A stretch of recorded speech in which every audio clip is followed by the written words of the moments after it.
பேருக்கு தேவையான அளவு தண்ணீர் உள்ளிட்ட ஏற்பாடு செஞ்சிருந்தோம் சார். நிறைய பேர் பிளாட்ஃபார்ம்ல படுத்து கிடந்தாங்க பார்த்தோம். அதாவதுங்க 15 லட்சம் பேரும் ஒரு குறிப்பிட்ட சதுரடிக்குள்ள வந்துட முடியாதுங்க. இது ஒட்டுமொத்தமா மெரினா கடற்கரை முழுமைக்கும் மட்டுமே இல்ல. நீங்க பாத்தீங்கன்னா வேளச்சேரி ரயில்வே ஸ்டேஷன்ல இருந்தும் பாத்துருக்காங்க. எங்கெல்லாம் இந்த வான் எல்லை தெரியுமோ அதெல்லாம் அங்கிருந்தும் கூட பாத்துருக்காங்க. ஒரே கூட்டமா இருந்து இது நமக்கு சென்னைக்கு கிடைத்த ஒரு பிரம்மாண்டமான வாய்ப்பு. இதை நாம பார்க்கணும். இதோட இந்த சாகசத்தை கண்டு ரசிக்கணுங்கிறத தாண்டி விமானப்படையின் இந்த பெரிய கட்டமைப்பை நாமும் உணர வேண்டும் என்கின்ற வகையில் தான் பொதுமக்கள் திரண்டார்கள். இதுக்கு தேவையான எல்லா வசதிகளும் அரசு செய்திருக்கிறது. இதற்காக நேற்றைக்கு நான் ஒரு தனி அறிக்கையை விட்டேன். இப்ப அங்க வந்தவங்களுக்கு, இப்ப பத்திரிகையாளர்களுக்கு உங்களுக்கே தெரியும். பத்திரிகையாளர்கள் நேற்றுக்கு யாரெல்லாம் அந்த டியூட்டியில இருந்தீங்களோ அத்தனை பேருக்கும் நல்லா தெரியும் என்ன மாதிரி ஏற்பாடு பண்ணிருந்தாங்கன்னு. இதை விட்டுட்டு இப்ப யாராவது 1-2 பேர் அங்க வரவே வராதவங்க பூத கண்ணாடியை போட்டு எந்த செயலாக இருந்தாலும் அதில் குற்றம் கண்டுபிடிக்கிற நக்கீரர்கள் 1-2 பேர் இருக்கத்தான் செய்வார்கள். அவங்க சொல்றதை வச்சு நீங்க இது கேள்வியா கேட்காதீங்க. நான் அதை தொடக்கத்திலேயே சொன்னேன். இதை தயவு செய்து அரசியலாக யாரும் எடுத்துக்கொள்ள வேண்டாம். நேற்று எத்தனை இடத்துல டேங்க் வச்சிருந்தோம் குடி தண்ணீருக்கு அந்த மெரினா கடற்கரை அந்த உள்ள சர்வீஸ் ரோட்ல ஒரு நிமிஷம் எத்தனை இடத்துல நம்ம டேங்க் வச்சிருந்தோம், எத்தனை இடத்துல கழிப்பிடம் நிரம்பி கூட்டு போடப்பட்டது, என்னென்னலாம் நடந்தது மெரினா கடற்கரை? சென்னை மாநகராட்சியை பொறுத்த வரைக்கும் இது மாண்புமிகு அமைச்சர் அவர்கள் தெரிவித்தது போல இது நம்ம இந்தியாவுக்கே தமிழ்நாட்டில் சென்னையில் இப்பேற்பட்ட நிகழ்ச்சி நடந்தது ரொம்ப வியக்கத்தக்க ஒரு நிகழ்ச்சி. அதுல நேற்று வெயில் காரணமாக ஒரு சில நபர்கள் இறப்பு நிலை ஏற்பட்டிருக்கிறது மிகவும் வருத்தத்துக்குரியது. அதே போல சிலர் நீங்க தெரிவித்தது போல மயங்கி இருந்தார்கள். நானும் அந்த பகுதிகளில் கிட்டத்தட்ட ஒரு 4 மணி வரைக்கும் அந்த பகுதிகளில் தான் இருந்தேன். ஸோ ஆம்புலன்ஸ் மாண்புமிகு அமைச்சர் அவர்கள் தெரிவித்தது போல அனைத்து பகுதிகளுமே ஆம்புலன்ஸ் நிறுத்தப்பட்டிருந்தது. ஏன்னா நான் அந்த இடத்துல இருந்தேன் அப்படின்றதுனால நான் தெரிவிக்கிறேன். ஸோ தொடர்ந்து அரசு சார்பாக அனைத்து முன்னெச்சரிக்கை நடவடிக்கைகளும் ஏற்பாடு செய்யப்பட்டிருந்து மாநகராட்சி சார்பாக அந்த மெரினா கடற்கரை பகுதிகளில் ஆல்ரெடி ஏற்கனவே இருக்கக்கூடிய கடைகள் அகற்றுமாறு தெரிவித்திருந்தாங்க. ஸோ சர்டன் மீட்டர்ஸ் வரலாம் அந்த கடைகள் எல்லாம் அகற்றி பேரிகேட் பொருத்துமாறு தெரிவித்திருந்தாங்க. காவல்துறையோட இணைந்து பேரிகேட் பொருத்தப்பட்டிருந்தது. ஹைவேஸ் துறையுடன் சேர்ந்து அந்த டென்ட் வேலைகள் அந்த பணிகள் எல்லாம் மேற்கொள்ளப்பட்டது.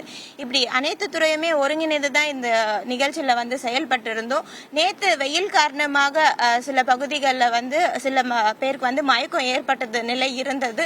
ஸோ அவர்களுக்குமே தண்ணி டேங்க் பொருத்தப்பட்டிருந்தது. ஆனா 15 லட்சம் நபர்கள் கிட்ட வந்திருந்ததுனால வெயில் காரணமாக மதியம் 1 மணி உச்சி வெயில் பொதுமக்களால தாழ முடியாத சூழல்னால மயக்கம் ஏற்பட்டது. தேவையான அளவு எண்ணிக்கையை பொறுத்த வரைக்கும் இப்போ திருப்பி பிரஸ் ரிலீஸ் தர சொல்றோம் டிபார்ட்மெண்ட்ல இருந்து. தேவையான அளவுக்கு வச்சிருந்தோம் அப்படிங்கறத இந்திய விமானப்படையை ஒத்துக்கணும் நேற்றுக்கு அவங்க அறிவிச்சிருக்காங்க. தேவையான அளவுக்கு நாங்க கேட்ட அளவுக்கு வச்சிருக்காங்க. நம்பர் ஆஃப் டேங்க்ஸ், நம்ம எவ்வளவு லிட்டர் தண்ணி உங்களுக்கு அது டீடைல் வேணாலும் கூட கொடுக்கணும். அதெல்லாம் ஒன்றும் பிரச்சனை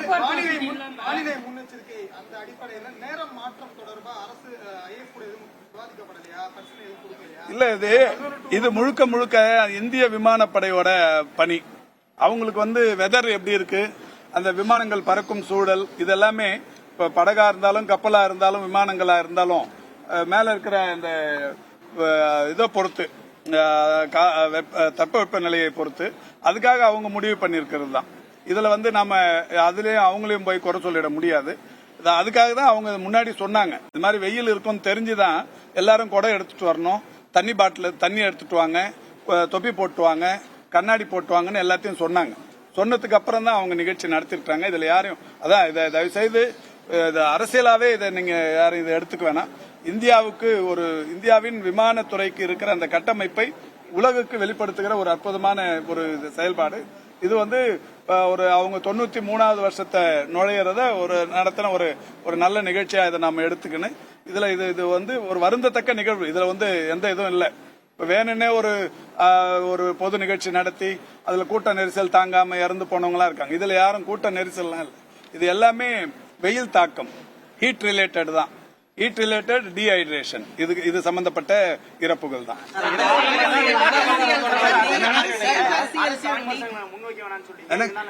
திமுக கூட்டணியில் இருக்கக்கூடிய விடுதலை சிறுத்தைகள் கட்சியோட துணை பொதுச் செயலாளர் அதுதான் சொன்னேன் நான் முதல்லயே. யாருமே அதாவது விசிகா சொன்னா நீங்க சொன்னா யாருக்கும்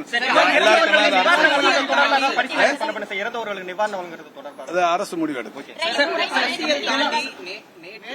இங்க இருக்கிற எல்லாருமே களத்துல இருந்தவங்க சார், மோஸ்ட்லி களத்துல இருந்தவங்க தான்.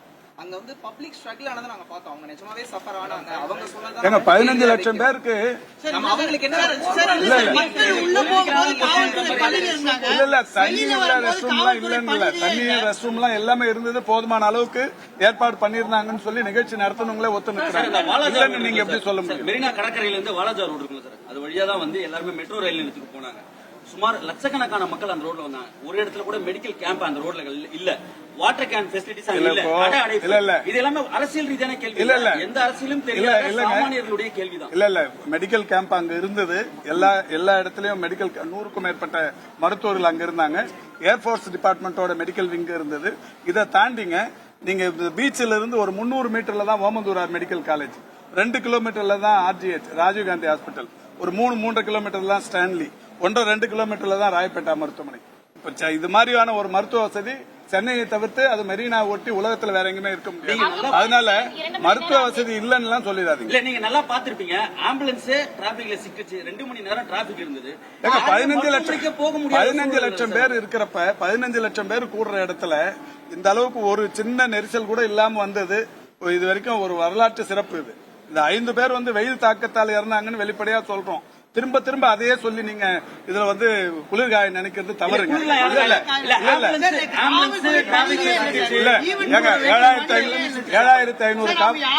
7500 காவல்துறை இருந்தாங்க. 15 லட்சம் பேருக்கு 15 லட்சம் காவல்துறை அங்க போட முடியும்? இதுக்கும் 7500 காவல்துறை, இது இல்லாம இந்த ஊர்காவல் படை, இது மாதிரி எல்லா இடத்துலயும் இருந்தாங்க.